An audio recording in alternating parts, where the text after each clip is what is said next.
everyone, David C. Anderson from the Knife Center coming at you from SHOT Show 2026.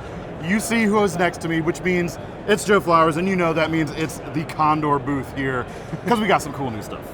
Excellent. Yeah, man, you know how we do. Now we've roped it off, brought more Band-Aids, and all of that stuff. So. We do know how you do, which is why the nunchucks are out of reach over there. Yeah. Oh, should we talk about these now? I don't know. Oh, man, yeah. So nunchucks are the original fidget spinner, and they work very, very well. I actually have a black belt in Shotokan Karate. That's a multi-tool, right? Yeah, it's totally multi-tool. Because you can fry with it and make kindling with it. Absolutely. But honestly, I needed the fidget spinner for in the booth, and I used to compete with these as a kid. So we designed these to be replaceable, to figure out if you want a very long one for a lot of different nunchuck tricks this year. These are speed chucks. They're new this year too. I could swing them around right now, but they're giving me the look, so I won't. Okay. I value this a little too much. He's got to keep this looking at 10. Well, this you is know how we do. This is the Knife Center, not the Nunchuck Center specifically. Oh, correct. All right, sorry. But we do have some knives to talk about. I want to talk about first the Machete series. Excellent. Okay. Condor doesn't make the least expensive machetes around, but I think they make some of the best value for dollar machetes that you can get. And especially because of the Machete. Yes, correct. And you've added the kukri to the line, and now 3 new blade shapes with that handle right Absolutely. Here. Tell us about these bad boys. It's called like pick your grind. Pick you your know, grind. if we're becoming more machete professionals nowadays, so you might need different types of grinds for the different machete work that you're doing.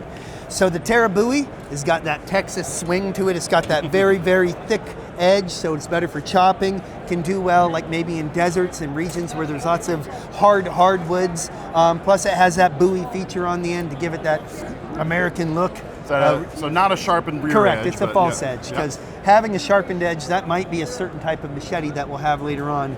But this is the buoy-shaped Machete. Wicked, wicked. Being a drop point fan, I gravitated towards this one. Yeah, you picked a good one. The TerraCamp. TerraCamp, and you'll notice this has a big, old, gratuitous convex edge. It works really well on fish, meats, around the camp for clearing out your camp, but I find it excels very well on coconuts, more big, pithy trees, and it just works very, very well for working large fish, meat. You can behead a deer very easily with this if you're hunting. We're in one swipe. Tested it, it's pretty cool. Nice. And it gives the user a machete without a shoulder, so if they want to put a very thick edge on it, they can. Okay. And a camp knife, you know, like Hudson Bays and all that, had that ubiquitous use all around the outdoors of working everything from fish to watermelon to you name it. And that's where that edge comes through. And yeah, now that you mentioned Hudson Bay, that does kind of feel like a Hudson Bay machete in a way. Yeah, kind of. Yeah, a little but bit. There's little another bit. idea, guys. That'll come up next year. Oh, okay. Hudson Bay machete. We'll work on it. Yeah, I love the way that's going to hit. It feels pretty nice. A little more out there is the, what is that, Roarlock? Roarlock. Yes, it is. It's called the Roarlock. Can you guess who designed that? Is that like a magical lizard? It could be, or a giant monster that attacks Tokyo if you look at the head real well. Now, despite that fun in it, this is my favorite design for a multitude of reasons. I just went to Guyana this year with the Wild Tails, check him out, and he wanted a very, very light machete.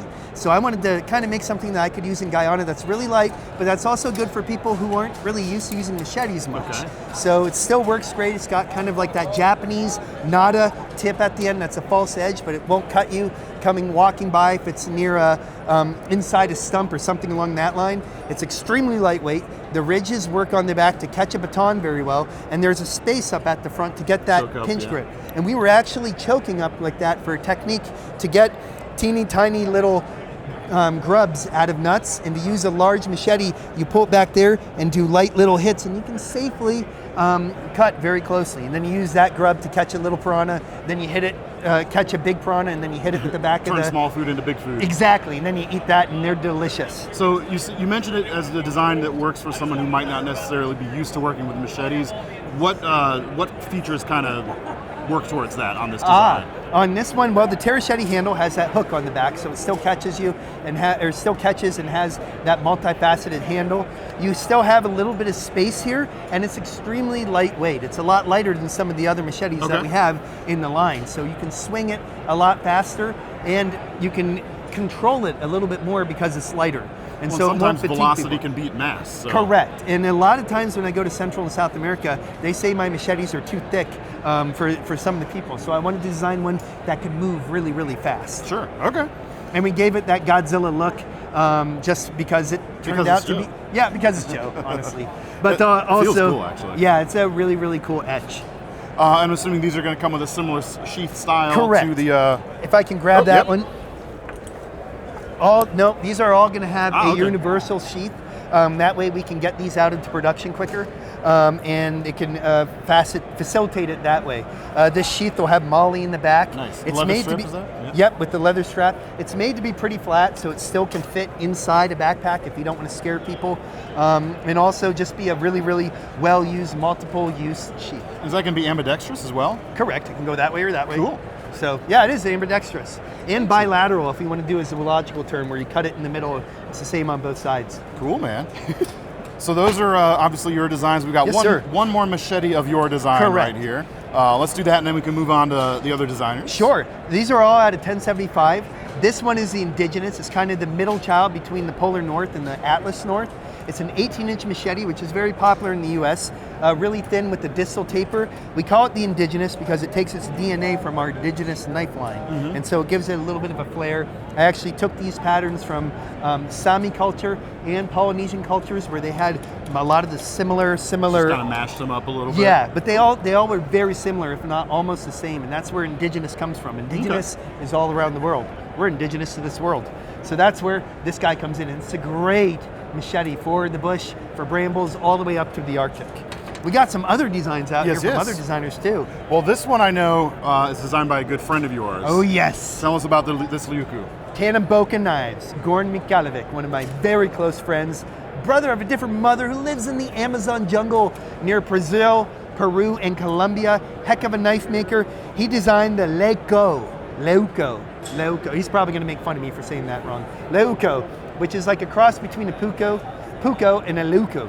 And this guy has a flared back tip, so he can pull it out with mittens very easily. A great dual camp knife, a little bit thicker than 3/16. So this is about 4 millimeters, 5 millimeters. Is that tapering towards the tip though, or is Yes. that a visual artifact that I'm seeing? That is a visual art. No, it's tapering towards the tip. Cool, man. This is actually the first time I get to see these. Is So you get that today. little bit of distal taper as you go Just out. a little Yeah, bit, yeah, yeah. because he still wants to keep strength for busting up wood too. So this is Tannenboken Knives, Gorn Mikalovic, the Leuco. You can check that out, Condor TK. Feels really good. I like the balance of it. And part of that is that little bit of a distal. It doesn't take, Correct. It doesn't carry as much weight forward. So you've still got all that length, but the agility of a smaller and knife. when the blade's a little bit heavier, you can kind of use it a little bit more for slight chopping and things along that line. So, for instance, a small tree where I'm trying to make maybe a pot hook or something, that guy can cut down that small tree and be able to manipulate that as a bushcraft task very, very easily. And it doesn't weigh as much as a machete or some other knives that are out there. Very cool.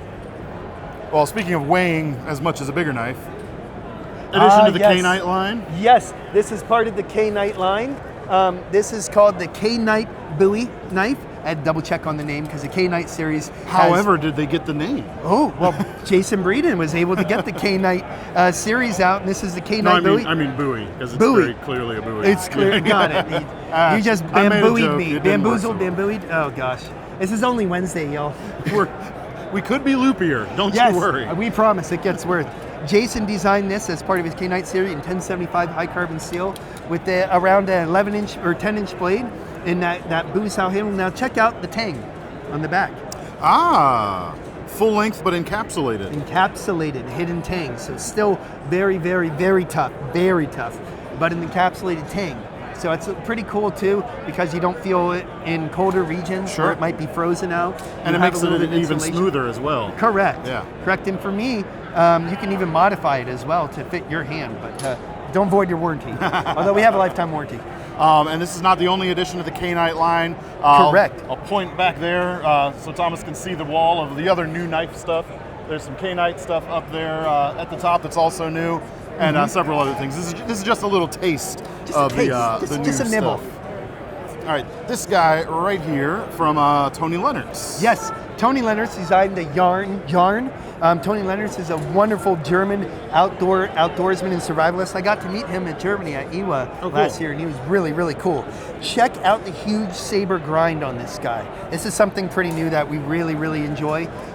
Very slicey, yet still thick, which I like a lot. Point down the center line. Still slightly convex, isn't it? Yep, just slightly. And of course buffed at the end with a little bit of a bird's head at the end, so you can use it for heavier chopping. And thicker here too, like 3/16. Yes, 3/16. So about 4 millimeters in freedom numbers. I can't remember what that is, but very, very cool. Wonderful design. I really, really like the edge on that one.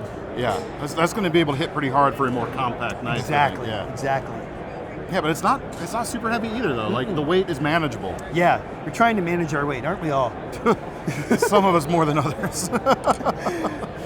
So check out this new knife by Paul Lackey. This knife is called the Mini Firewater. Now I saw him at Georgia Bushcraft, and he had the knife called the Firewater, and I saw that and sent a picture. I asked him and sent a picture to my president. He's like, man, ask if he would be interested in making that. So it was a great way to introduce him to the world of Condor, and he's putting out some really, really interesting knives. This is Red Micarta 1095 with the Scandinavian edge. Really, really pretty knife. Mini Firewater. Yes, kind of a 3.5 finger grip for me, but the ergos work really well on it. Yeah, we kept it really slick for that 3.5, that feel in the back of your palm there. Yeah. Nice.